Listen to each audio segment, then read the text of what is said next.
Hi, this is Nancy L.T. Hamilton from lovely Paris. It's a little wrinkled, but it's Paris. I don't know where the Candyland came from, but it just kind of works, doesn't it? I like filming from different locales. Anyway, welcome back. We are going to be watching me make a brooch, and that should be exciting. But one of the things that I'm going to be demonstrating is how to make a prong setting for unusually shaped stones. I'm going to be setting this log shaped piece of coral. So I think it'll be interesting for you, and I think there's a lot to learn in this process, and I may actually get this piece done. All right, let's get started. So anyway, here's our brooch that I'm going to make, and I need to set this particular piece of coral here, which makes it difficult because it doesn't lie flat on the ground. It's got shape and everything on the back of it. So first thing I need to do is to get a piece of sheet, and I'm using a 20 gauge sterling silver here. And I need to lay it out on my silver, allowing sufficient room on the outside of this piece for prong insertion, because I'm going to be drilling through the silver and putting my prongs in that way. So I'm going to err on the side of making this a little larger than it needs to be. So now I'm going to saw this piece out, and then we'll move on to the next step. I started sawing without you. I couldn't wait any longer. I'm not going to make you watch this entire sawing experience. Somebody needs to move. I've run out of wiggle room here. Could use my deep throat saw frame, but I wanted to show you a starting trick for using your saw. That's a Yankee sound there. Okay, so what you can do is you take your finger and you push the blade into the metal while dragging it, and then you have your start mark.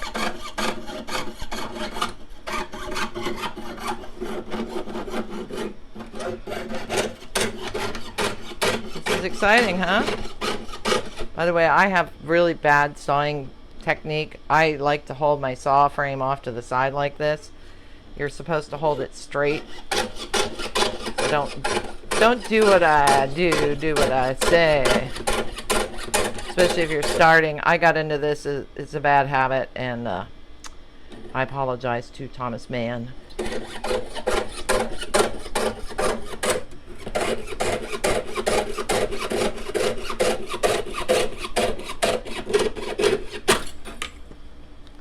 And we've got one edge.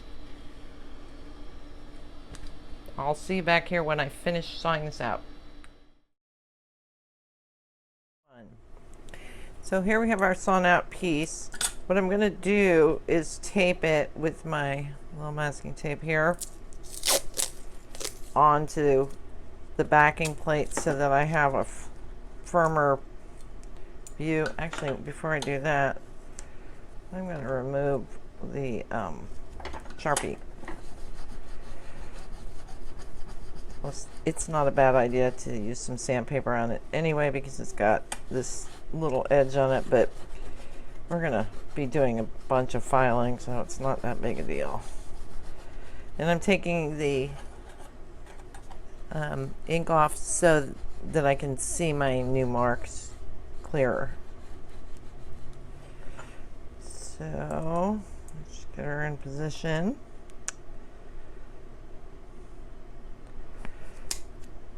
Approximately where it should be. Let's do it down here first, I think. And leave that open on the end so they can mark that. And then I'll move the tape around. Briefly, I just wanted to run by files just for a second because I like to throw in extra information. So this is a traditional needle file right here. This is a half round, round on one side, flat on the other. This is like a super big needle file. And this is called, let's see if I use my Latin accent, habilis, or Americanized, it's probably habilis, H-A-B-I-L-I-S. And this is between, this file is between a needle file and a standard regular hand file. Come here, I need one. Come to mother.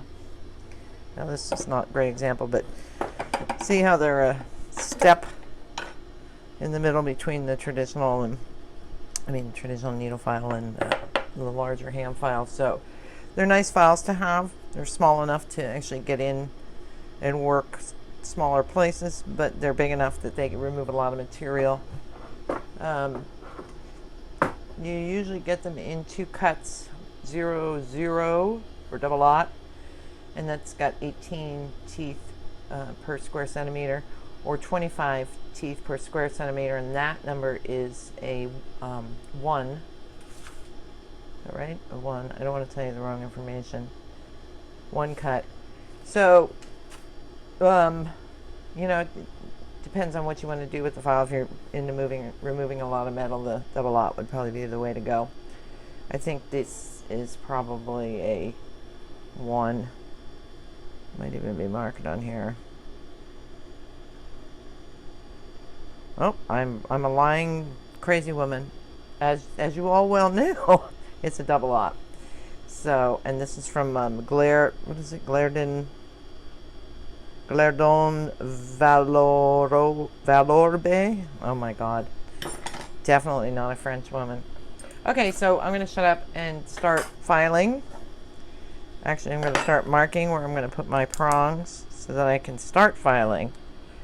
So I'm just going to figure out where the prongs are going to best, number one, hold the piece in place and support and protect it.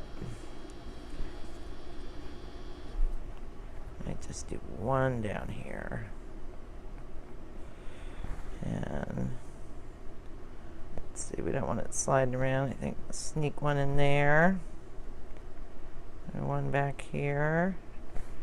So we need to make sure that we have enough material here that's going to be wide enough around the size of the wire we're going to use. So I'm going to talk about that next, what size wire to choose to make your prongs with. But we need to have enough. When we do drill the hole, we don't want to drill like right next to this edge here and then not have enough material to make the hole strong for the prong. So when deciding on how thick to make your prongs, or what gauge to use for your prongs, is probably a better way to put it, you need to take into account a few things. One is, how is it going to be worn? Is it a ring? Is it a bracelet? You usually want to have a much stouter, stronger prong on, especially something this big, for a bracelet or a ring. This is going to be a brooch, so it's not going to get tons of wear and tear. The other decision is, design-wise. How prominent visually do you want the prongs to be on this piece? So I can kind of get an idea by, this is 18 gauge sterling silver, which I recommend over fine silver. Fine silver is very soft and flexible, and the sterling will harden up better than the fine silver will. You can use argentium also. So, honestly, this is actually a very good gauge for this, for a brooch. My other options are, I could go to a 16. This would probably be better for maybe, well, actually it would be fine for this, but you could also use this for a ring. And if I was going to do this for a bracelet, I would probably go with the 14 gauge here. So, it's always about form and function. How is it going to function, and what do you want it to look like? So I think that for this piece, I'm going to go with 16 gauge, just because I want it to be strong so it doesn't get returned or fall out or have any issues in the future. So then I'm going to start cutting my prongs, and I need to make my final decisions on where I'm going to put them about now, because I want to drill my prong holes, and then I want to start cleaning up the areas that I don't need to have so much metal behind. I want to try to make this as close to unobtrusive as possible. Now you may decide that you want the metal to be back there. You want it obtrusive. It's part of your design. So then in that case, before you'd cut it, obviously, you would have made your perimeter a lot wider, and you could texture it or do whatever you want with it. But for this piece, I wanted to have as little as I can, like that big lump I want to go, and that you'll see it as I work on it. And now, like I said, I'm trying to determine where to put the prongs based on where I think will be a good place to have them catch. Like this is a good spot in here, because you got this little elbow that the prong has a nice little corner to hang into. This is a good spot. This I would probably put one here, just because it's kind of hard to come in. Well, I could come in from the sides, but I really want something blocking this from the end, from sliding that way. And at the tip here, I could put one right here, but because this is round, that wire may have a tendency to roll to either side. So in this case, I've decided to put the two prongs close to the end. Every stone or piece of whatever is unique. So make sure that you think about these things for your placement of your prongs. Now, like, see, this might be a problem area right here because it's very close to the edge, and I do need to have one over in this area somewhere. So what I'm going to do now is get set up to drill holes, make my final decisions, and then we will continue on. Okay, so 16 gauge is 1.291 millimeters. There are, that I have yet to find, actual 16 gauge drill bits. I break them up into small 16 gauge and large 16 gauge. The small 16 gauge is a 1.2 millimeter, whereas the large is a 1.3 millimeter. Since we want a really tight fit, I'm going to go with the 1.2 millimeter size, so that I need more. I'm down to my last one. Put that somewhere so I remember to order it. So when I check it on my calipers, I usually do it in two positions: 1.18, 1.25, 1.24. It's always slightly different. 1.22, but since I just got it out of the pack, I know it's a 1.2. I would just like to point out, number one, my fingernails are now a different color. I just had them done professionally. That's not what I want to talk about. You can teach an old dog new tricks, especially a senile old dog. I just figured out, after trying to measure these stupid 3/32 shank drill bits that I used for my quick release, I kept trying to measure it up here, because you can't measure it from here, because this is all the same size on every drill bit. So you've got a really fine one. This shank is 3/32 of an inch. I finally noticed that there is an area right in here, and I'll have a close-up, that's actually the same size as the cutting surface. So if you want to measure a 3/32 shank drill bit, or any other that is, the shank is a different size than the cutting surface, measure it right in that little area there, as opposed to a standard twist drill here, which they cut right out of the stock. So this shank here is going to be larger depending on the drill bit size. So just thought I'd point that out. I learned something today. Pretty cool. I cut one prong out of the material, and I'm going to place my piece on my backing, try to line it up. And what I want the prong to do is to sit next to this, next to the coral, I don't want it underneath or angled. I want it straight up and down next to the curl. So I'm going to double check my mark here. And for me, I know that I'm going to drill right at this back edge of this dot. And I'm only going to do one hole at a time so I can continually check the fit.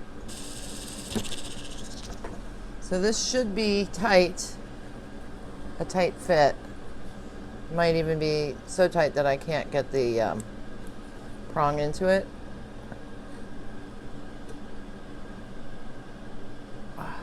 It's too tight. So what I'm going to do is open this hole up a little bit with a little wiggle on both sides of the drill bit.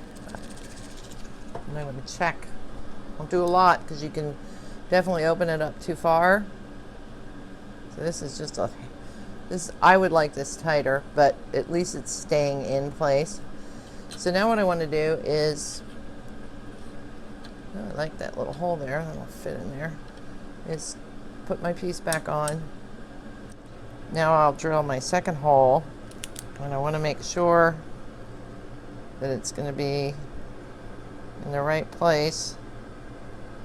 So I need to cut another prong. Oh, by the way, the length of these prongs, I just make them longer than I need them, because it's, once again, it's easier to take away material than it is to add. So I'm just gonna cut a chunk. I gotta straighten it.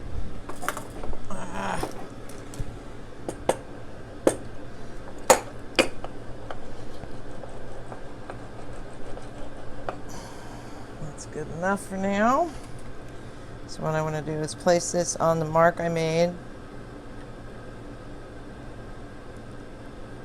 and make sure that I've got, that it's going to be a good fit without it curling up like that. So essentially what you're going to be doing is walking all the way down the piece, checking your fit, how are the prongs sitting. So I'm going to continue working down here. If this gets a little too much, you can always stop and go solder this in, but then you'll have to, you need to scribe where you're going to put these, or your marker is going to disappear with the heat from the torch. So I'm going to continue to work. Someone has to work around here, kiddies.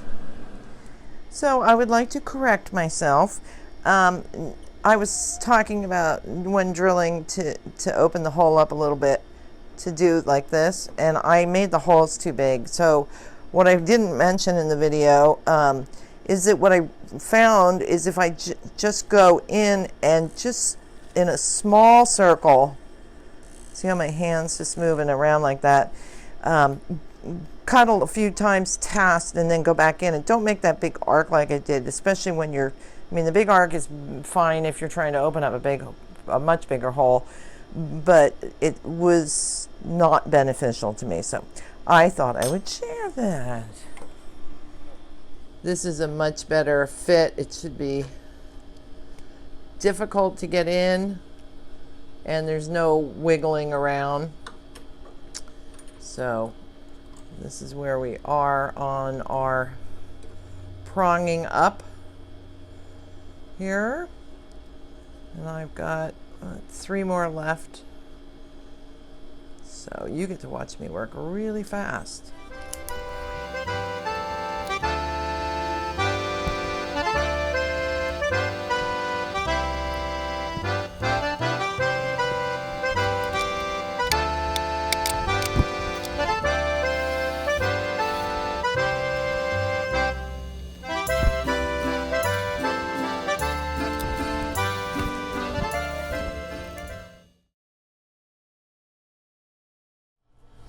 So here we are at the soldering area. This is a very old and very beat up magnesium block. And the reason I'm using it instead of charcoal is because it's very soft.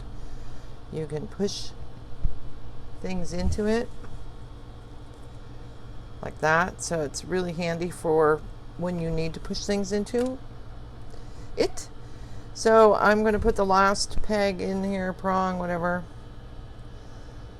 And you want to push down, make sure it's all the way in and not partially in, like that.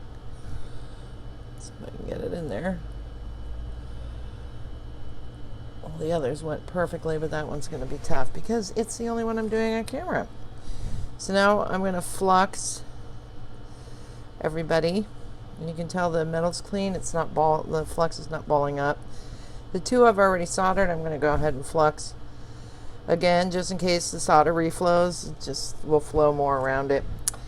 And now I'm going to heat it because I like to warm my flux up before. Whoops, sorry, my starter is in the wrong place. This is all a learning experience for me, trying to get around this camera and cords and everything else. So while you're warming it, you can tell that there's some areas that don't have flux on them. I should enunciate. It's the Jersey in me coming out. So you can go ahead and put some more on those areas at this point. Too much is okay, as long as you dry it first. Little spot back here. I just can't. Can I reach over there? Yeah. So I'm heating this until the flux is no longer bubbly looking and flattens down, just like that. It's not going to bubble up now. So I've already pre-cut pallions of medium solder.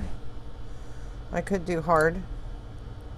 Sometimes it's just a little easier though for people who are starting out to go with a medium because of the metal thickness difference, less likely to melt things. I'm putting the pallions on the side of the prong on the wire. You could do it on the bottom. It's just less cleanup. The solder, if it doesn't just flow in that area, doesn't show up so much on the prongs as it does on the sheet. It's all about the laziness. I hate finishing. Did I get one on there? No. Alright. Get up there, dog. And what I like when working with this warm is that when you take most of the flux out of your brush, and then when you put the pallion on, it sticks like that. So make sure I've got everybody on here. Okay, now we're ready to fire. By the way, I have my fan on in the background low so you can hear me. Alright, off to the fun stuff. No jumping pallions. Now ideally I'd like to heat this from behind, but this block is pretty refractive. It'll refract the heat back. And I don't want to really put the torch on the prongs themselves. Trying to hit the metal. You can do this systematically where you start at one end and work down. Looks like we had flow there, and probably here. First set the solder balled up on the side. If it gets balled up, grab a solder pick. And sometimes just giving it a tap will convince it to flow. Alright, in and out. I'm trying to get the flame to go underneath as I bury it into the block. This probably already through this flow already. No. Yes? What is that? Oh, I wasn't paying attention. No! That's great. So now I get to show you how to repair that. I took my eyes off. I was all concerned about this little piece here, and I wasn't watching where the flame tip was. Oh my God. Well, it does happen. It happens all the time. So if you melt a few prongs, say, well, I can do it. Nancy did it. So we're gonna quench this and pickle it, and then we're gonna repair it. Yay!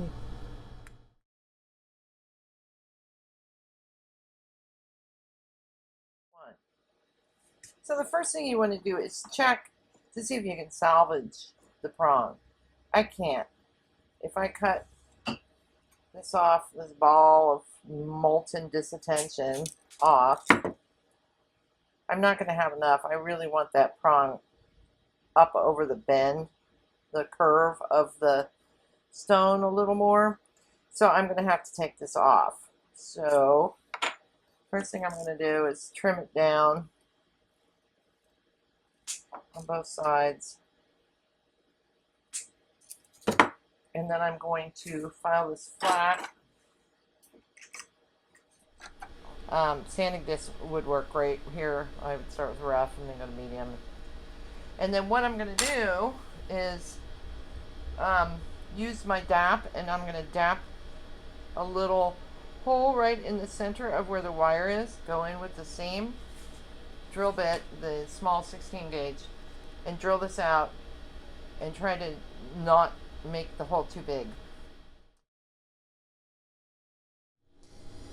So I used that magnesium block for the first solder, and I think the only reason you would use that magnesium block for this soldering operation is if your prongs were loose, which mine weren't. So I should have done it the way that I did it the second time. That wasn't the one I used. I put the piece on an enameling trivet and heat it from the back side, and I didn't even have to heat the prongs at all. The metal just melted. I mean, the metal melted. The piece heated up and the solder all melted from the back, and no worries. So we're repaired. Now we have to clean up this back side, and it's basically what I did for the repair. But go ahead and trim off any ones that are pretty high. Get on your mask, your goggles, your optivisors, and get in here and sand this all down. And then we'll start on the shaping. So here's the finished back. There's no indication whatsoever how the prongs got there. How are they doing that? I just don't understand. So now the next step is I've squished the heck out of the prongs, so I need to open these back up a bit. By the way, if these get really work hardened, you can anneal them. It's one of the reasons why I don't do the final finishing on the back yet. I have to anneal it after I've buffed it. Makes everything have to be redone. So open everything up with any luck. And the sun is shining on you today. Your piece will fit in here perfectly. In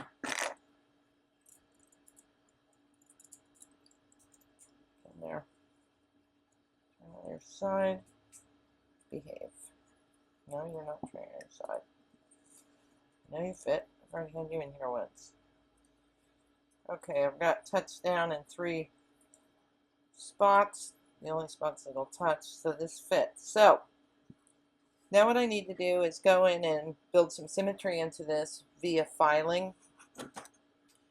I can leave this in here as long as it's not, I'm not going to damage it by working on it. If you've got something really fragile, you might want to tape it up. So I'm probably going to take back certain areas and try to make it all about the same distance.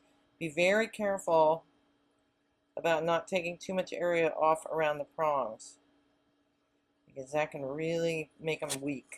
And we don't want to do that. We want ample material around the prongs.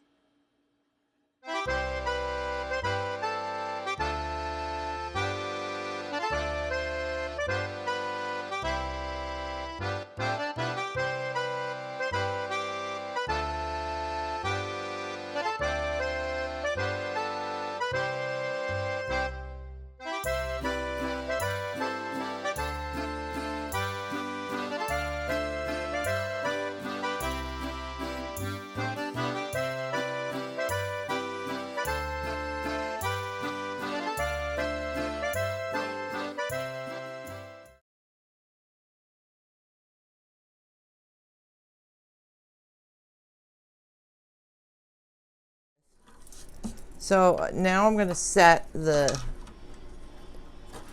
coral. And I just want to get her into place. Make sure it's as far down as it's going to go. It doesn't touch in very many spots, that's for sure.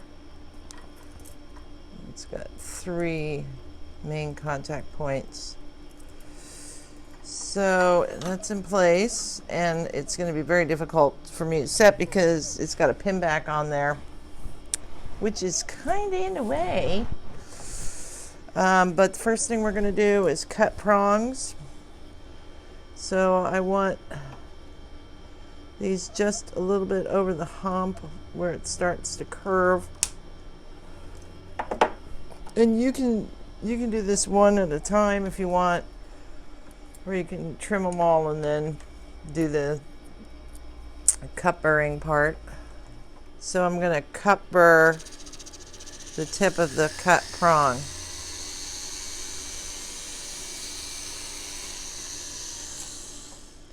Okay, now it's time to push these suckers over. So I just take the prong pusher and push it down. Try to do alternate, oh, why did you move? Alternating sides, and do north, south, east, west. Now these are not going to sit like on the stone. They're just, the stone is too irregularly shaped to be able to pull that off. And if the prongs get out of whack like this one is, you can just straighten it up with your pliers.